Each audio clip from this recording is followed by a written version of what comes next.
Shout out to KOP-ISH. Shout out to KOP-ISH, guys. Keep all the good work the up. two legends, Emil Heskey, Howard Gill. Can't get much better than that, guys. Yeah. You know what to do now. Like, comment, subscribe. I'm with legends, guys. KOP-ISH.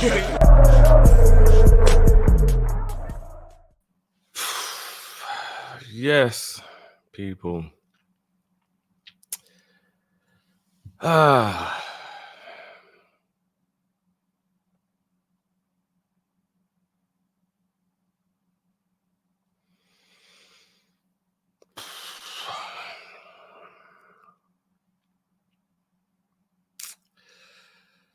I thought,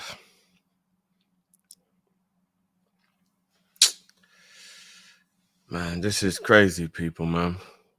This is crazy.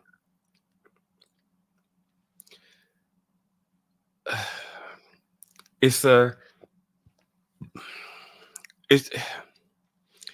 mad how you can just have moments in life where you're just getting on with your business and then something just slaps you in the face. I had a day today where I try to have these mornings quite a bit every now and again, at least once a week, where like I don't switch on my phone, internet, you know, and I have my breakfast and I think about what I've got to get through for the day and stuff. And I take a few hours to just be a normal human being, because I grew up in a world where this whole social media thing wasn't a thing. So it's really weird to me as well that I've become like, you know, one of those people that like, you know, got to look at your phone within a minute of waking up or whatever. And I don't really like that. So I have these moments where at least once a week, sometimes I try and do it more than once a week, but I just won't switch on my internet, and, you know, unless the phone that physically rings, you know, maybe till about lunchtime, I won't even have a look at it. So I got up today, had my breakfast, which was Fruit Loops. I didn't even know they sold them in England anymore. I was super excited, bought them yesterday, woke up this morning, and they do taste really nice. Not quite like the American ones, but they are really nice. Had my breakfast, had a banana with it, was just chilling, scheduled out my day. As you guys know, I've been extremely active, especially with my own channel. So I was planning out the day, had 2 watch-alongs planned for today, which was going to be a joint double watch-along for the Chelsea Villa and Tottenham Man City game. And, you know, it was just going to be a constructive but positive day thinking about moving forward. We're going to do the preview today for the Norwich game, and we're going to move the the call-in show, because it was going to, you know, do the Norwich and then was going to do the call-in show maybe possibly next week. Let you guys know about that, because, you know, we do the call-in show every Friday, which there will be one today. I'm sure you lot have seen the schedule at 8:45, so you lot can jump in and have your say then. And then it must have got to about 12:30-ish. I thought, right, time to switch my phone back on now, see what's going on in the world, start messaging, you know, Jersey Boy, my technician, start figuring things out, etc., going through the motion. And as soon as I switch on my phone, it's just bang, bang, bang, bang, bang, bang, bang, bang, bang, bang, bang, notification, bang, bang, bang, bang, bang. Like, God knows how many WhatsApps from different people. I'm like, whoa, what's going on?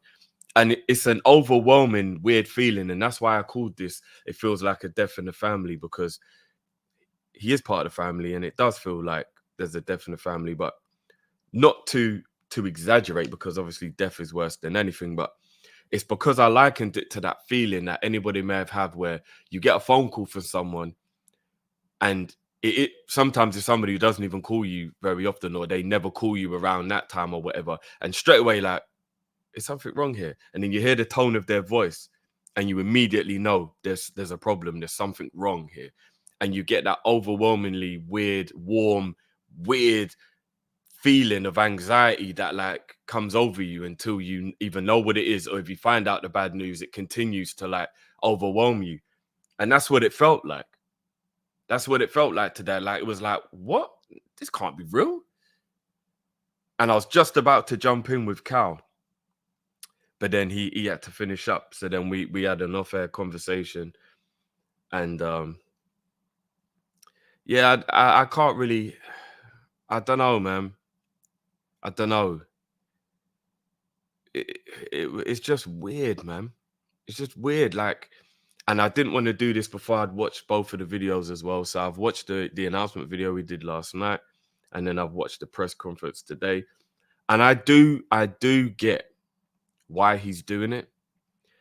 I am very logical, and I listened to his press conference as unemotionally as possible and as logically as possible. And all the things he was saying, they make perfect sense.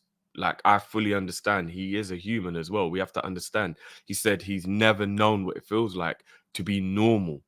He does between 6 to 9 press conferences and interviews per week on average, maybe more, depending. And he said he can't wait until he doesn't have to do that. I get it. I do. He wants to be able to just relax with his wife, you know. He's nearly 60 years old. He wants to know what it feels like to wake up in the morning and just be able to just not think about something where other people are relying on him, or the overwhelming responsibility that he carries is there. I get it. It's just going to be a hard one to take, man. Even when it comes to like when he's announcing it. Like, I've gone back and forward with this in my own mind. It could go one of two ways. It could either derail us or it could galvanize us. We will never know. We will never know which one that is until it happens. We're going to need hindsight on that one. But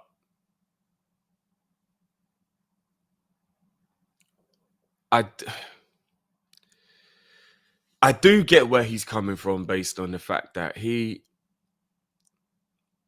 thinks that releasing it now is better for everyone. What I would probably say is it was probably getting to the point where it was going to be released. Maybe somebody was going to do a snitch, like a TMZ bullshit type scenario where people who aren't supposed to know are found out, or, you know. And I get it. He wanted to be ahead of the curve. He wanted to be the one to announce it. He obviously, the loyalty he has to us, he would feel we deserve to hear it from him, not some rumorville. I understand that. Get ahead of the curve, get it out before, you know. I do get that, and I respect that from him as well. I really do. But on the flip side, you think to yourself, now this could be a distraction in what's possibly our best ever season. Because if we win one or two domestic cups and we win the league, it would be the best season under Klopp. Maybe not necessarily points tally or how we felt about it or what the actual team was. I do believe the team we had before, the team from 2018 to 2020, 21, I do believe that's the best Liverpool team arguably ever, but definitely Premier League era. And I know we didn't win as much as we would have liked to, but I would still say that's the best Liverpool team I've ever seen. So this team might not be as good as that on that front, but in terms of the achievement, we could possibly go on and top that. If we win a League Cup, a Europa League, and an FA Cup, or if we win a Europa League, a League Cup, and a Premier League, if we do any of that, it will be the best season we've had because it will be a combination of all big trophies in one. And this could derail it now. And now I'm not going to be able to help it. I don't know about you lot, but I'm never going to be able to sit here and not think about the fact that Klopp's leaving. He's asked us if we can not do that, and we'll try our hardest, but it's pretty much impossible. How's anybody now supposed to not think about the fact that he's leaving? And all the rumors now going to spin about who's taking over. Like, I get it. I do get it. The due diligence that's going to be needed for the next manager, if any leaks came out that Liverpool have been talking to a new manager, any of those things came out, we'd feel like we were caught blindsided, and we'd be like, yo, what's going on here? What's all this about? And maybe we would feel a bit let down, a bit hurt that we didn't get told first, etc., etc. So I kind of get it. Klopp, he's got ahead of the curve. He's got ahead of the curve. The club have got ahead of the curve. They've released it on our time, on our terms. Nobody holding us to ransom, nobody doing things, nobody being sly or sneaky, none of that crap. No rumors flying around. Like, we've done it what would be probably considered the best way to do it. it's just the timing. It's just the timing, man. Like right in the middle of the season.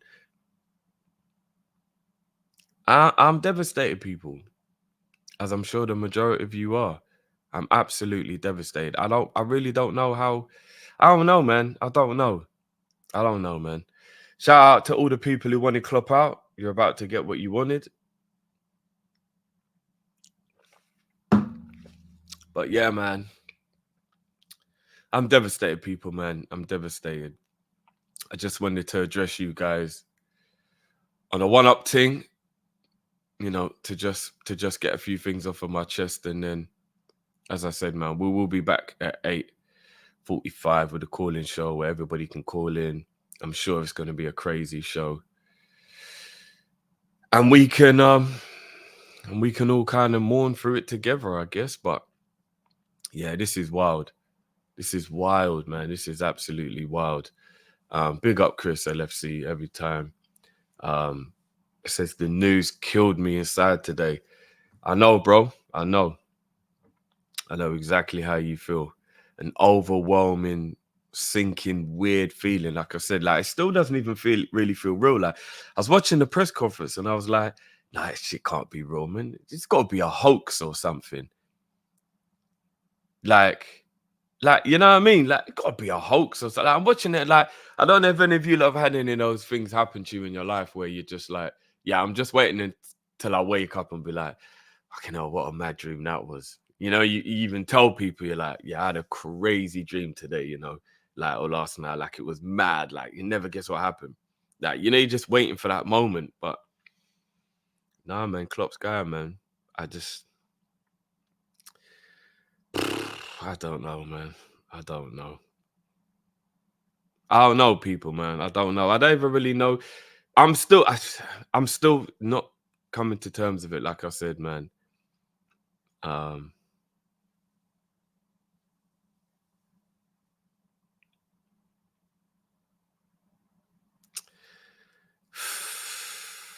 don't know, man. And again, it's crazy. Like Maddie Mad, what are you talking about? If you say logically, he just said a few months ago he could go again. He re-signed a new contract. Now all of a sudden he goes on a 180. Stop the BS. What BS, bro? People can change their mind. Have you even watched the press conference that he had when he was speaking about during a team meeting?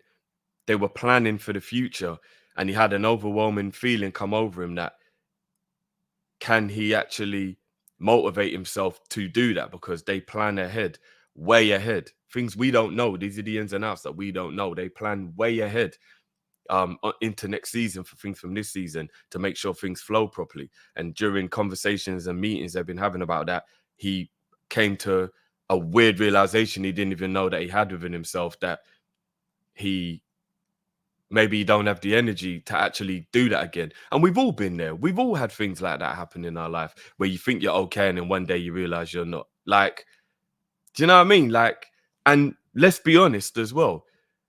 Nobody really ever goes out on a high. So if you take your emotion out of it for a second, and again, you think about it logically, for a manager to leave before he becomes the enemy, before he becomes the scapegoat and all the stuff, like a lot of people were trying to make him last season, by the way. Like, I'll never forget how much people were acting like he was the problem and he should go and all that crap last season. I ain't never forgetting that. There are a lot of people who they go in the wrong way. And if you're an absolute legendary manager, taking out the fact that we don't want him to go, him leaving on his own terms in a positive way would be the best way for him to go. I'd rather that than he got so crap he got sacked, or as he said, if he can't put his all in, it will just teeter out and we'll be able to tell and he won't look right, and you know, all them kind of things. So look, at the end of the day, everyone's gonna have their own opinion. Everyone's entitled to their own opinion. It is what it is. But I don't think it's BS what he was saying. I've been in scenarios in my own life where I thought I was all right and things are going well, and then all of a sudden I realized, hang on a minute, not quite feeling this all of a sudden, or, you know, I've had that happen to me. I actually know what that feels like. So we've just got to go through what it is. We just got to go through what it is, accept what it is, and I don't know, man. It is what it is. You lot already know that Klopp's my guy, so I'm probably one of the worst people to actually speak about it when it's so fresh. But like I said, man, I just wanted to come and address you people, just get it off of my mind, because when we do the calling show, of course we'll speak about it again. But other people will have to speak at that time. I can't just rat on by myself in front with everyone else there. We've got to get everybody in there, they'll have their say. And I'm sure there'll be a lot of other things we probably will talk about. Maybe my feelings might even change within the next hour of or I might get more upset, or I might understand it more. I don't know. Time to reflect now on what the hell was going on. You know what I mean? And again, to give everybody here a place to talk about as well. I know our community helps a lot of people. It's brought a lot of people together, which is a beautiful thing. So in the live, you lot get to chat as well, which is a good thing. And that's another reason why I wanted to go live, to give you lot a chance to chat. We'll talk again later on, obviously. But yeah, I don't know, man. I don't know. Big up H, man. Says, this feeling definitely reminds me of some bereavements, I'm not going to lie. Each to their own. No, it's true. It's true. It's obviously not as serious as a bereavement. I've had some of the worst bereavements you can ever imagine in my life. It is not on that level in terms of its totality and its overall, what it means. But it's a very similar feeling. If you're trying to give somebody an idea as to how you're feeling, that's a quite close comparison, just without the severity of it. You know what I mean? And if anybody doesn't understand that, it's a little bit weird. You can't kind of understand that. Winning the league would be the only way. It'll be a sweet ending. Yeah, we've got to now, innit, more than ever. We've got to more than ever win the league now, man. But again, it's like that added pressure. And big up Vitu. He says, putting it out there, watch FSG go for De Zerbi with Milner as the number 2. Tell me that isn't an FSG move. Bro, I really hope not. I really hope not. I think De Zerbi's a good manager, I do. But he ain't good enough to be Liverpool manager. Not yet, anyway. And again, who's going to be the next manager now is going to be the talk of the town.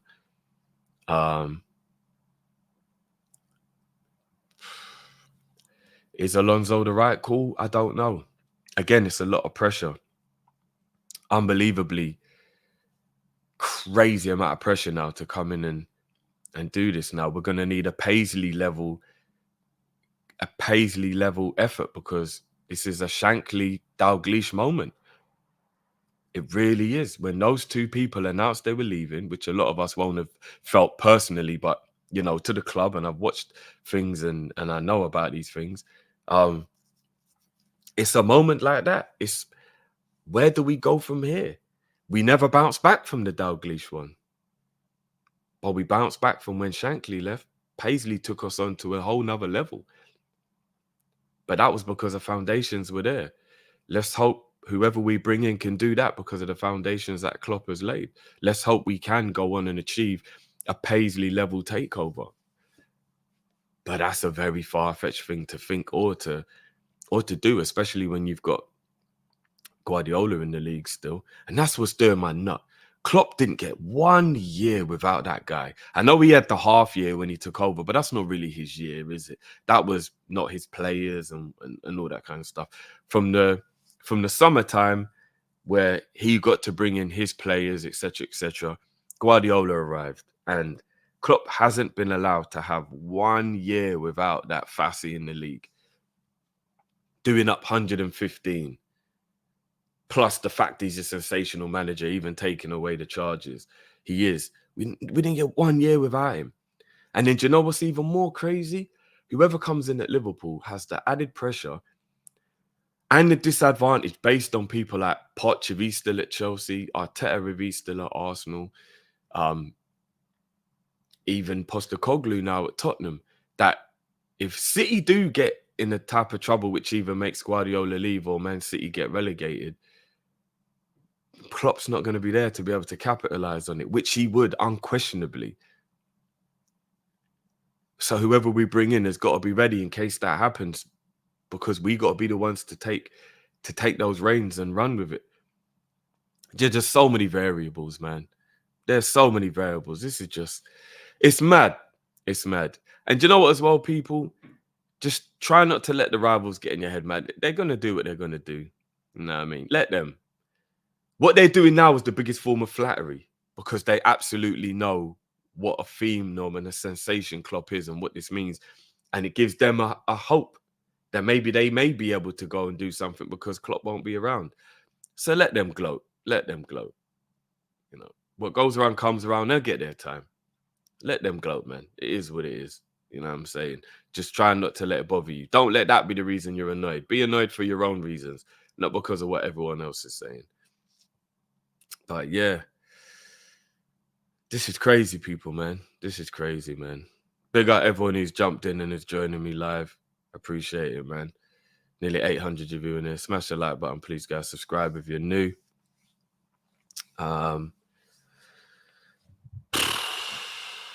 Yeah, man. It's crazy, man. It's crazy. Big up Vitu says, bro, let's be real. Xabi is the Mbappe of managers. We can't even get Mbappe. They are off to Madrid. The thing is, I think it would depend on what Ancelotti does this season as well. And if we can get in there quicker than them. Ancelotti just signed a new deal.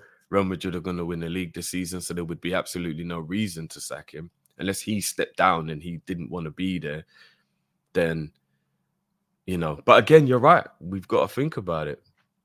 We got to think about it. He could be on their list. I'm sure he is on their list. He's one of the only teams that he's got in his contract he's allowed to go to, and they can't stand in his way. On top of that, you've got the situation where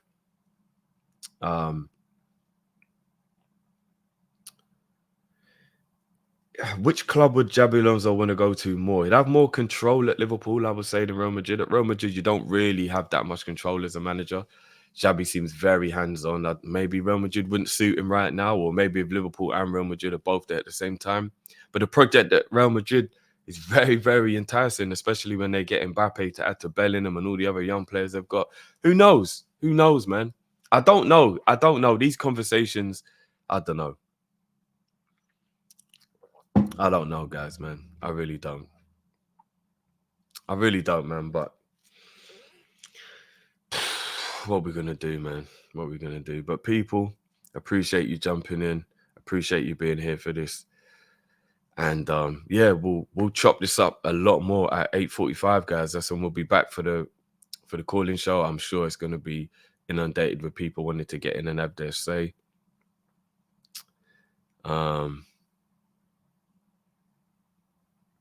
Flipping out, man. It's crazy.